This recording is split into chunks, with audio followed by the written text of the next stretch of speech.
One of the best new commuter rail systems in America today, on paper at least, is down in Fort Worth, Texas. It's got everything. Modern European DMUs, half-hourly frequency, affordable fares, 7-day-a-week service, which is kind of unusual for this part of the country, and direct access to one of the nation's busiest airports. But if you plunk a good commuter train in the middle of car-centric Texan sprawl, is anyone going to use it? Are there places it can really benefit? And how does it work if it has to share tracks with a very different passenger service? The only way to find out is to go for a ride. Fort Worth is the 4th most populous city in Texas and the 11th most populous city in the US, with an urban population of just over 1 million. It's part of the Dallas-Fort Worth Metroplex, the largest metro area in Texas, and home to 3, soon to be 4, commuter trains.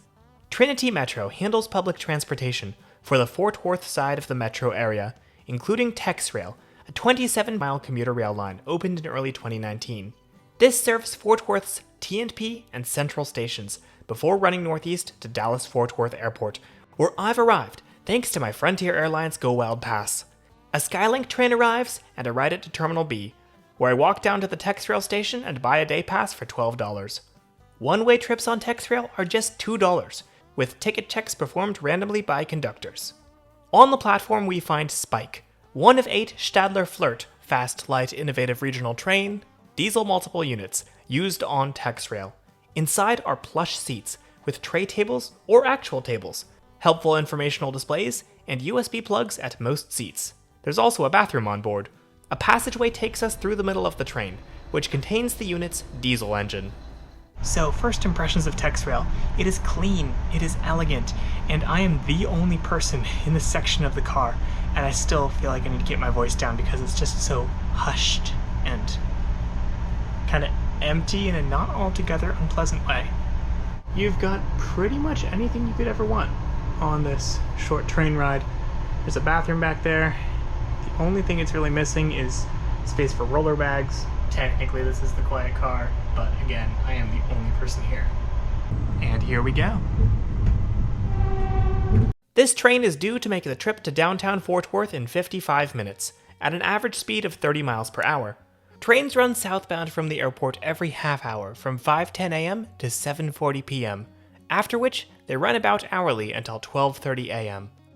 We leave the airport, passing over a wide highway, before arriving in DFW North Station. This will soon be home to another commuter train, the Dart Silver Line to Plano. Immediately after DFW North, the Silver Line tracks curve away to the north and we turn southwest. Zooming out, we can see that both TexRail and the Silver Line are joining the same right-of-way. This once belonged to the St. Louis Southwestern Railway, also known as the Cotton Belt. It is worth noting that the train is almost completely empty. Sure, it is the middle of the day, so it's probably not at peak capacity, but I've ridden SEPTA's airport line a few times at the same time of day, and it's never been this sparsely populated. At least we're on a modern diesel multiple unit, unlike these Bud SPVs we're seeing out the window.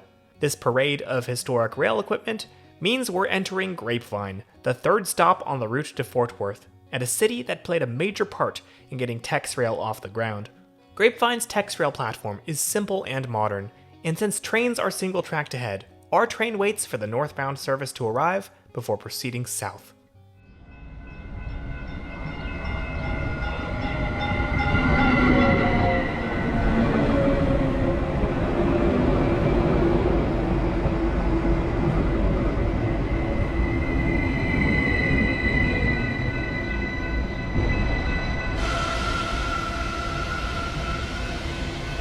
Haha, it looks like they're talking to each other, or flirting.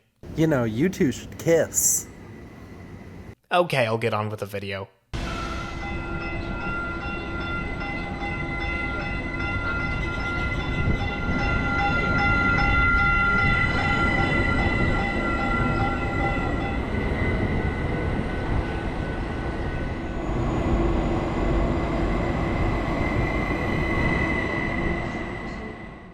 The simple platform is quite a contrast to the Grapevine Station complex, a 42,000 square foot commercial development to the south of the tracks. So the reason I chose to get off in Grapevine was because it's a crazy example of two very different kinds of trains kind of bumping shoulders. Over here, we have the Spartan Modern Commuter Rail Station, and if we turn 180 degrees, there's a Heritage Railroad. The Grapevine Vintage Railroad runs excursion services from Grapevine's 19th century train station to the touristy Fort Worth stockyards north of downtown, running parallel to TexRail almost the entire way. I was very curious to see how the two coexisted, and I thought the GVRR might be a cool and different vantage point from which to see Fort Worth's commuter rail. So when I planned this video, I bought myself a ticket for a different day when I ended up having to work. Ever hopeful, I go to the ticket desk anyway and have this conversation. So, you're in brokety-broke class for Sunday, right? Yeah. Well, I'm all out of those seats for today, but would you like to upgrade to super bougie rich people class on today's train for no extra charge? What? The train is led by an EMD GP7 nicknamed Vinny, built in 1953, which originally saw service on the Santa Fe. It's tailed by an FL9, which was originally owned by the New Haven before operating under Metro North and eventually ending up here in Texas. Ambassador class on board has cushy bench-style seating with tables, as well as all sorts of amenities for the journey. So check this out, I've got a whole bit of snacks for my table. I might have to share it with whoever sits there, but in the meantime, got that. I've also got a beverage service card to fill out, and got my homework.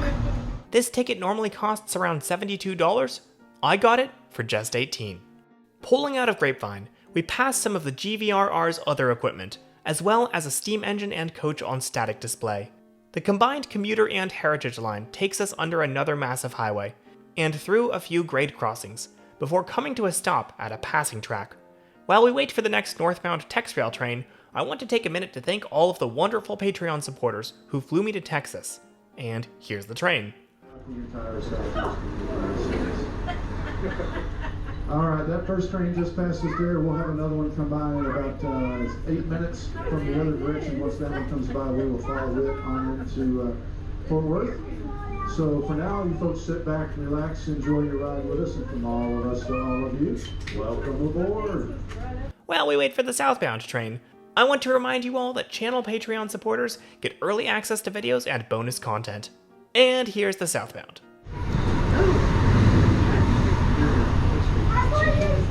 Rolling down the track, we pass mostly low-density housing and industrial areas. It definitely feels weird to think we're riding on modern concrete-tied commuter rail trackage in the most stereotypical heritage railroad equipment, and we're not even coming close to TexRail's 70-mile-per-hour top speed. After Grapevine, the track passes through Colleyville, a city with 26,000 people and 0 TexRail stations, as they aren't a part of Trinity Metro, nor do they have any agreements with them. Per TexasRailAdvocates.com, Colleyville's City Council actually passed a resolution 5-2 in 2016 to bar city participation in the construction of any TexRail stations within city limits. The track then clips the northern end of Hearst, a city of 40,000 people that also doesn't have TexRail service. North Richland Hills took a different approach, with 2 different TexRail stations serving their almost 70,000 people. But then we reach Haltom City, 40,000 strong, who never joined Trinity Metro, and thus trains pass right through it. Fundamentally, cities like this have the right to opt out of transit services, and I'm sure they have their reasons for doing so, but I personally feel like they're missing out on some pretty good transit by doing this. Despite being on the same right-of-way, the GVRR doesn't always use the same exact tracks as TexRail. For example, when the line approaches the Union Pacific's Choctaw subdivision, our GVRR train crosses it at a diamond, while TexRail services fly overhead on a bridge. Then we reach Mercantile Center, the first station in Fort Worth proper, followed in short order by a DFW-bound train and the TexRail maintenance facility. Most of these train sets were named in a 2024 contest open to the public. On the opposite side of the tracks, Fort Worth and Western Diesels wait with a train of boxcars. This Class 3 railroad operates over 270 miles of track in this part of Texas, and also shares the right-of-way with TexRail. Once again, our heritage train splits from TexRail, which gets a nice bridge to the south of the yard, while our service plows right through it. After the yard is North Side Station, served by the Orange Line bus, which connects riders to the stockyards. Now I know what you're thinking. Why not just extend TexRail to the stockyards instead of running a bus or a slower, expensive heritage railroad? Well, that might be nice, but it would probably take a lot of infrastructure to route trains around what's next. Notice how we've stopped now with multiple TexRail trains passing us? That's because we've reached a massive track crossing where our tracks cross 2 Union Pacific lines and BNSF trackage. Naturally, we end up waiting here for a while before finally crossing, continuing a bit further to the south, and then reversing course before ending up in the Fort Worth stockyards, where the train station we pull into is a low-floor affair at the center of a long building full of souvenir shops. So I'm here with a fellow passenger. What did you think of the ride? It was fun. Enjoyed it? What was your favorite part? Snacks. Now we're really far removed from the modernity of TexRail and plunged into a world of beef jerky and wide-brimmed hats. Y'all better subscribe to my YouTube channel. For those who like cowboys, there are both cows and boys. And when the GVRR comes back from an afternoon excursion, there's plenty of great spots to watch it pull in.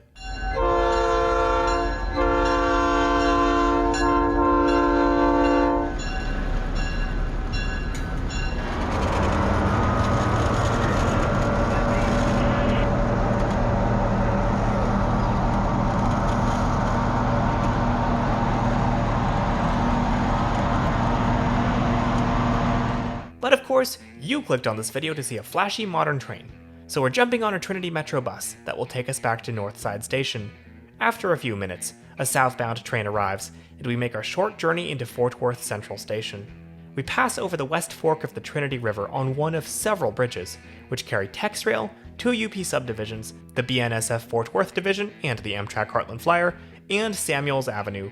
Then, at last, we're entering downtown Fort Worth. Here we join with Trinity Railway Express, the commuter train between Fort Worth and Dallas, before stepping off in Fort Worth Central Station.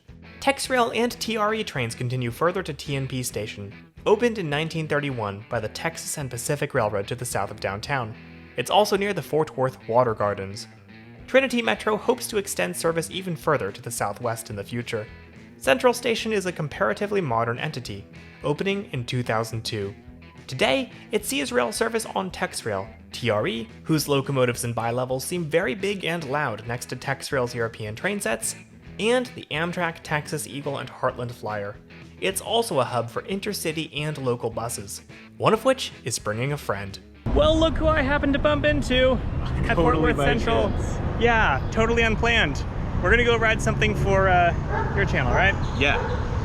Which you've probably already seen, because if you watch my channel, you've already watched his channel. That was a compliment. Oh, okay, thank you. And we pick back up on Sunday. So I mentioned earlier that TexRail is your ideal commuter rail on paper, but how effective is it when the rubber meets the road, or when the steel meets the more steel? Well, it has a lot going for it. It's cheap, easy to use, and convenient for very specific trips. And it's a pretty cool take to say that good downtown to airport access can really drive up rail transit ridership. And if I had a job in downtown Fort Worth, I would absolutely want to look for a house within walking or biking distance of a TexRail station. But that may be easier said than done, with the gaps in stations through fairly populous areas. Grapevine and North Richland Hills, however, have embraced transit and its respective oriented development, with new residential projects underway. And in Grapevine, people are coming by train and spending money.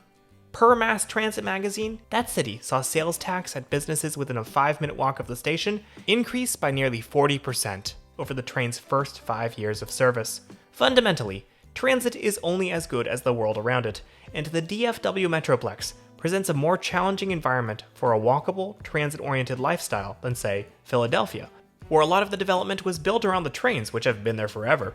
TexRail only carried 2,400 daily riders on weekdays in the second quarter of 2025, and totaled 809,000 trips in 2024. Not super high compared to some coastal legacy systems, and a sliver of the number of people driving into and out of Fort Worth, but respectable for a small system in the US. I'm sure the airport connection plays no small part in those ridership numbers. How successful will TexRail be in the future? Well, that's up to the cities and towns that it serves. And just maybe, the cities that currently sit and watch it go by. We'll also have to see how the similar Dart Silver Line does when it opens next week? Hey Calcadon, that Domino's looks good, but you know what would be even better? Texas barbecue. Oh, I'm blinded by the Red